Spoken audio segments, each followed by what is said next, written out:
everybody, and welcome to today's episode of Slug Talk with Susana Martinez and Maria Jerezano. We recently got a letter from a fan at UC Santa Cruz, and she asked our opinion on STEM students taking GEs in the humanities and arts fields. And that brings us to our discussion today about the advantages and disadvantages of STEM students taking GEs in the humanities and arts fields. For those of you that may not know what STEM stands for, it stands for Science, Technology, Engineering, and Math. And according to Catherine Serafine, author of General Education Requirements, What's the Point? She offers a general definition of what general education requirements are, and she states they are referred to as Gen Eds or core curriculum classes. They are a collection of credits required by all majors for a degree, no matter what your degree is and how many credits required for it. These classes are added on top of your mandatory major courses with the intent to broaden knowledge beyond what's required in the field. So we say that STEM students should be required to take GEs in the humanities and arts field because they're a gateway to different majors. They open the creative conceptual curriculum because, STEM is mainly composed of logistics and facts, and it also develops like a really well-rounded student. As being a STEM major myself, I do agree with this, yet I'm a little skeptical because I think that STEM courses are already rigorous enough. GEs take away time for upper division courses. Wow, those are really good points, Susanna. Can you please elaborate? Yes. Well, first of all, I think that students pursuing a degree in the STEM field are already subject to a rigorous course load. For example, I recently talked to an electrical engineering major at UC Santa Cruz by the name of John Doe. And what he had to say was that, as an electrical engineer, I feel the course load is already packed, and having to take GEs take up the space I could have used to fulfill a major requirement. To put into perspective John Doe's statement, let's take a look at the average curriculum chart that an electrical engineering major is required to fulfill in at least 4 years. Yes, please, let's take a look. That is crazy because before I was a STEM major, I was a psych major, so I had room. My curriculum looked nothing like that. I had time and I had the space to take all these GEs, and I didn't really consider much of that. Yeah, I totally agree with you. I myself am a STEM major, and my major is Technology and Information Management, and I already have to take classes in econ, math, computer engineering, and computer science. That's four different subjects alone, piled into one major. And electrical engineering as well has to take math, specific to electrical engineering classes, and computer science classes, all bundled into 4 years. They're doing a lot, so I can't imagine having to fulfill all of these major requirements alone, plus having to worry about GEs seems kind of intense for one student. It's too much for a student. Yes. Well, Maria, under the UC Santa Cruz website, if you click on a major, at the end of the page, they have a suggested 4-year plan. Yeah, true. And I wanted to show you exactly what the suggested 4-year plan is for an electrical engineering major. Yes, please, because show me. I think you will be quite surprised just how little room there is for GE.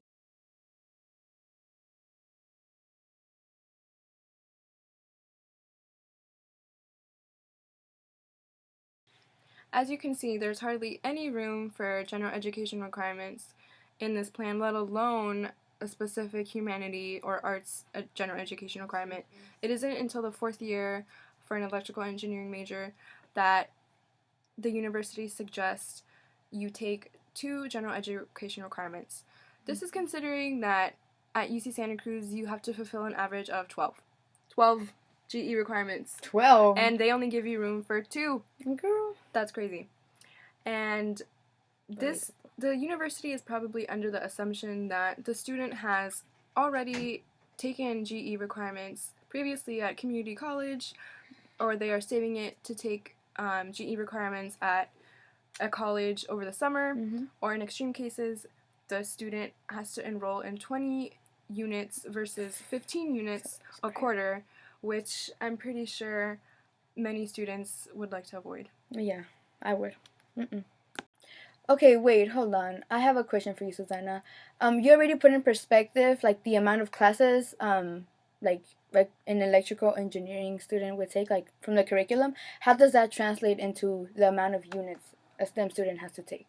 Well, I read an article titled GE Requirements Lack Real World Relevance by Gwendolyn Wu, and she gives the example of an aquatic biology major Mm-hmm. that has to take 116 units in addition to 60 GE units, Oh, and that's a lot. And that's she says crazy. herself that that's a tight squeeze if you wanted to take additional coursework. Mm-hmm. She is completely right. That is a lot of GE units. Like, average, you have to complete about 180 units to graduate. Yeah.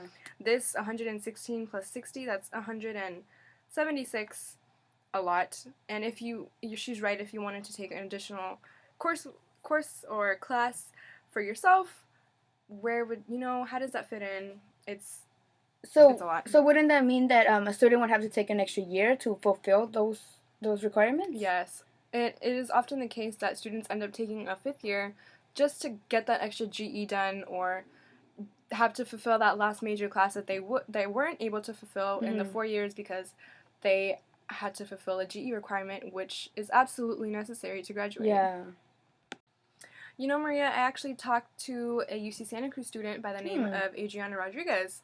She is a human biology and Spanish literature double major, and she's a fifth year. I asked her if she felt that GEs take away valuable time from STEM majors trying to graduate in 4 years.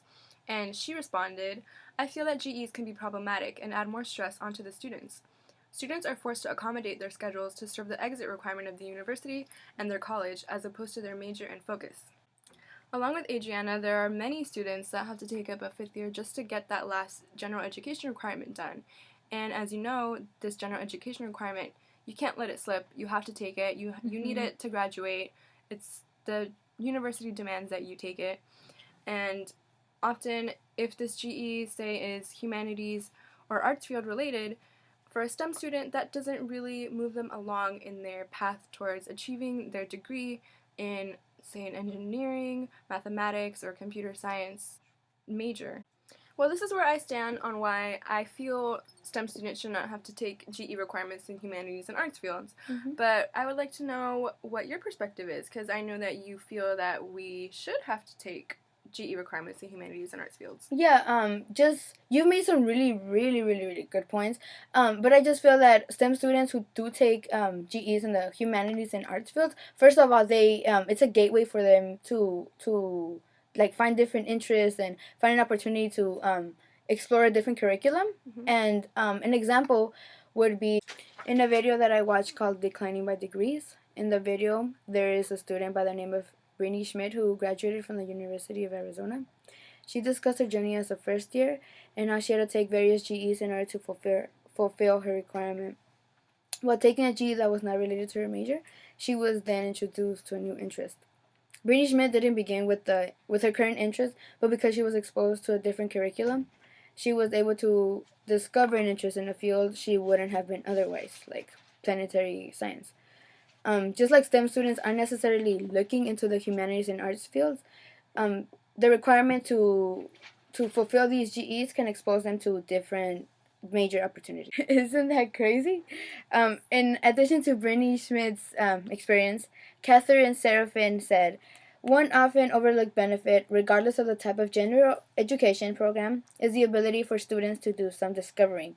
For undecided students, general education requirements enable to explore the options available at their school without the potential of getting off track and wasting credits and in turn wasting money." I believe this quote emphasizes that GEs that are not related to STEM can help some students keep discovering potential majors. With that, open a creative and conceptual curriculum.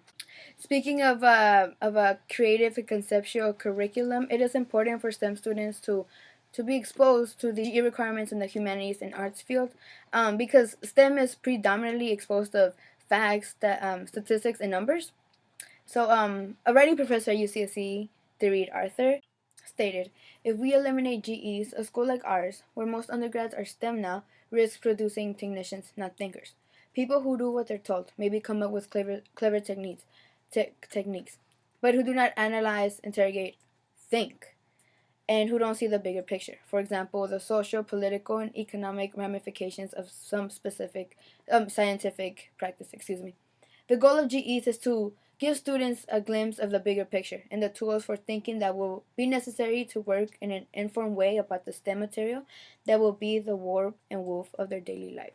Considering with what Dorit Arthur said, what is your take on this? Like, what is your perspective on what she said about STEM students and GEs?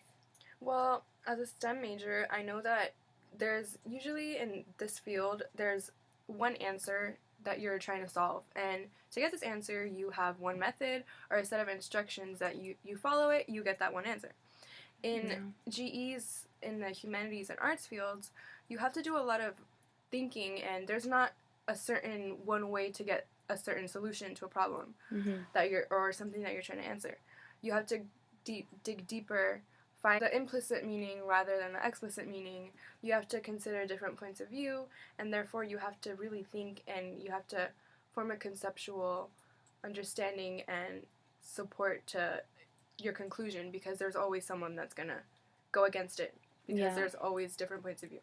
Yeah, and that ties in with my other point that STEM students who take these GE requirements and in the STEM and in the humanities and arts fields, they develop a well-rounded student. By that I mean that not only a student is able to think critically and analyze, this student is also able to follow a certain method and just stick with that method.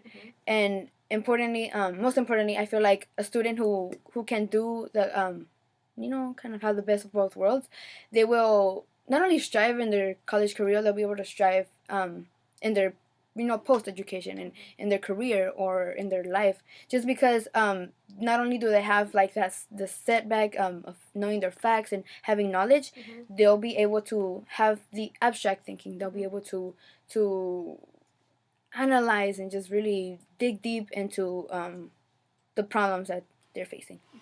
So in my eyes, a well-rounded student is a student who can be a technician and a thinker. So a way that you could think about this is just imagine a STEM student who is taking GE requirements in the humanities and arts fields as the brain. So the right side of the brain, that's the thinker side. That's the side that is related to the GE requirements in the humanities and arts like fields, because the right side is responsible for art awareness, is responsible for creativity, for imagination, intuition, insight, and holistic thought, as opposed to the left side, that's the technician part, because that's the part that's like responsible for analytical thought, for logic, for language, for reasoning. It's crazy. It's related to science and math and writing and number skills. A UCSC student who I consider to be a well-rounded student is my mentor, Omar Hernandez, a fifth-year bio and psych major. What makes him such a well-rounded student? Just the fact that he's humanities and STEM. He's majoring in both. He knows the risks. He knows the challenges that it takes to take courses in STEM and take courses in the humanities or in the arts fields. Let alone he also he also knows the risks and the challenges that general education requirements provide or bring. And since he's completing his fifth year, it just shows that it took him, this much amount of time to complete all the requirements in terms of STEM and humanities. So Maria, how does Omar feel about having to take humanities and arts GEs as a STEM major? Well, when I asked him about this, like how he felt or what he thought, he had a say. I guess knowing the biological and psychological causes of things, pathologies for example, gives me an advantage when solving problems, whether they be in the classroom or in the real world. So I guess by encouraging people to take GEs in the humanities, develop better problem solvers. Omar is living proof that although he's a STEM major, he's learned problem solving, which is more towards the abstract concept rather than acquiring facts. And this is where I stand in terms of STEM students taking GE requirements in the humanities and arts fields. And now we would like to take some questions from the audience. If any of you have a question you're dying to get answered. Oh, you're right there. Hey, I'm a college student, and I would like to know, what would the world be like if GEs were replaced with strictly major-specific classes? Good question. Good. That was a good question. Well, I think that if students only had to take classes specific to their major, that this would definitely be better, because students would be leaving only with the skills that they need in order to succeed after college in their desired profession. So they would only have to have one focus geared toward their STEM related major, and that would cut off all the extra stuff that wouldn't really relate to, say, their careers after they graduate. I have to disagree with you on that because I feel that the world would like a lot of humane and abstract characteristics that a GE could provide, and and that a student could inherit, such as passion, love, and critical thinking.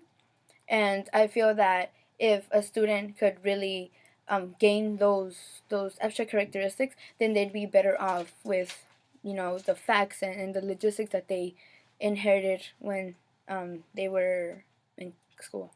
And this is all the time we have for us. Slug Slug Talk. Thank you for watching. Thank you for listening.